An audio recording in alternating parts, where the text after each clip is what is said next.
November 25న Ayodhya Rama మందిరాన్ని సందర్శించనున్నారు ప్రధాని నరేంద్ర మోదీ. బాలరాముడిని దర్శించుకోవడంతో పాటు ఆలయ ధ్వజారోహణ కార్యక్రమంలో పాల్గొంటారు. రామ మందిర శిఖరంపై జెండా స్థాపన చేస్తారు.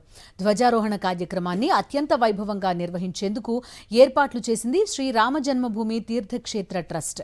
ప్రధాని మోదీతో పాటు పలువురు బీజేపీ సీనియర్ నేతలు ఈ కార్యక్రమానికి హాజరవుతారు. ఆలయ ధ్వజారోహణ కార్యక్రమంలో పాల్గొంటారు. రామ మందిర శిఖరంపై జెండా స్థాపన చేస్తారు. ధ్వజారోహణ కార్యక్రమాన్ని అత్యంత వైభవంగా నిర్వహించేందుకు ఏర్పాట్లు చేసింది శ్రీ రామ జన్మభూమి తీర్థక్షేత్ర ట్రస్ట్. ప్రధాని మోదీతో పాటు పలువురు బీజేపీ సీనియర్ నేతలు ఈ కార్యక్రమానికి హాజరవుతారు.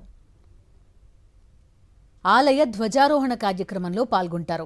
రామ మందిర శిఖరంపై జెండా స్థాపన చేస్తారు. ధ్వజారోహణ కార్యక్రమాన్ని అత్యంత వైభవంగా నిర్వహించేందుకు ఏర్పాట్లు చేసింది శ్రీ రామ జన్మభూమి తీర్థక్షేత్ర ట్రస్ట్. ప్రధాని మోదీతో పాటు పలువురు బీజేపీ సీనియర్ నేతలు ఈ కార్యక్రమానికి హాజరవుతారు.